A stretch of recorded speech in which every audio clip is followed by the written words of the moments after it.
Hello， 大家好，好久不见，我是薇薇。今天我们来聊一聊冻龄。最近《浪姐2》又上映了，又是30个被时光大神遗忘的小姐姐向我们走来。女明星永葆青春的秘诀主要有2点，一个是保养，比如说医美什么的；那另外一个呢，就是基因。换句话说，你要么会挣钱，要么会投胎。作为普通人，有没有一个不需要花钱，也不需要投胎技术，还切实有效的冻龄方法呢？今天我们就来聊聊一个在现实中成功实现返老还童的心理学案例。故事发生在1979年新罕布什尔州的一个修道院里。某一天，这里突然请来了16名70、80岁的老人。当他们进入到修道院里时，都睁大了眼睛，因为仿佛瞬间穿越到了20年前。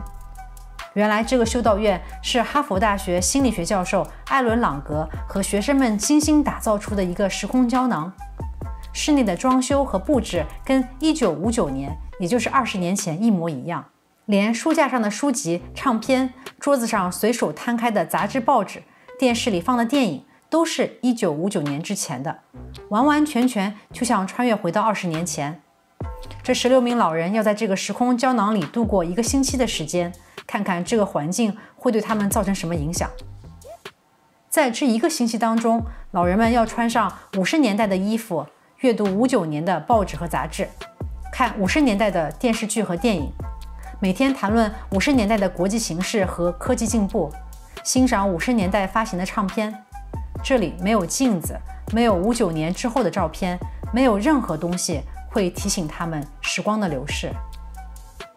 老人们被分成2组，实验组和对照组，唯一的区别是实验组的8个老人言行举止必须使用现在时态，而不是过去时态，也不能谈论任何59年之后发生的事情。那换句话说呢，这些老人需要努力催眠自己，现在就是1959年，他们就是20年前的自己。而对照组就没有这个要求，他们还是用怀旧的心态去看待周围的一切。而实验前和实验结束之后，老人们的各项生理和心理体征都要得到测量和评估。很快1个星期过去了，结果让所有人都大吃一惊。实验开始前，老人们都得靠亲属开车送他们过来，很多还要坐轮椅。他们行动缓慢，老态龙钟，上大巴的时候还要靠人把他们给抬上去。当时不管是朗格教授还是老人们自己，都觉得这个实验是不是在浪费时间。可是从第2天起，他们逐渐恢复了生命力。1个星期后，他们的视力和听力明显提高，因为身体可以舒展开了，所以他们的身高也变高了，体重增加，血液降低，他们的记忆力明显变好了。而实验组的老人呢，比对照组的老人重返青春的效果要更加的明显。很多老人原本都受这个老年关节炎的折磨，手指只能蜷缩着。那实验结束的时候呢，他们的关节炎消失了，手指伸直，并且握力比原来增加了很多。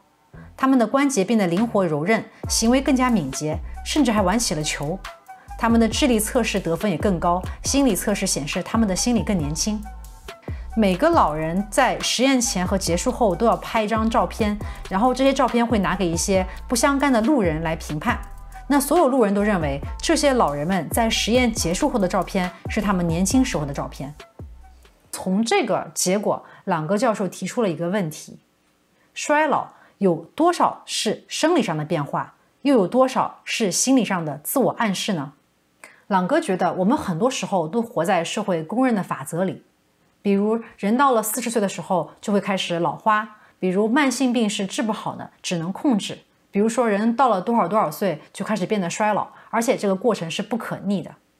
我们按照这些公认的法则去生活，完全不会怀疑。如果有一件事情以前没有发生过，那我们就觉得这个事情是不可能发生的。要抵抗这些法则非常困难，因为就算我们自己不去这么想，那周围的环境也会不断的暗示我们。比如说，医生会主动提醒老人，你要开始当心心脏病或者高血压了，因为岁数大了，这些病的发病率就会增加。或者是你要小心行走慢一点哦，千万别骨折了，因为老年人骨折以后很难恢复。如果有老人去积极健身、参加活动，那周围的人会这样赞美：哎呀，在您这个年纪能这样，真是很了不起！哎，您真不像这个岁数的人，真希望我到您这个岁数也可以像您一样。还有那些套路化的广告电视，没有一个不是在告诉我们，我们只能一直走下坡路。这就是生命的常态，每个人都是这样，我们也不会例外。那这1个星期的实验生活，它并没有什么神奇的地方，它唯一的作用就是给这10几个老人去掉了一些环境里的心理暗示，没有不断的提醒他们啊，你们老了，作为老人应该有什么样的状态。为什么在这个实验里，实验组的老人重返青春的效果会更加明显呢？朗格教授给出的解释是，语言的力量是非常强大的，语言就是暗示。实验组的8个老人，因为必须要不断地提醒自己使用现在时态，不能讨论59年之后的事情，所以给了自己更强大的心理暗示，来把自己带入到20年前。换句话说呢，他们不但没有受到外界的变老暗示，还要反过来告诉自己，现在是1959年，我现在就活在20年前。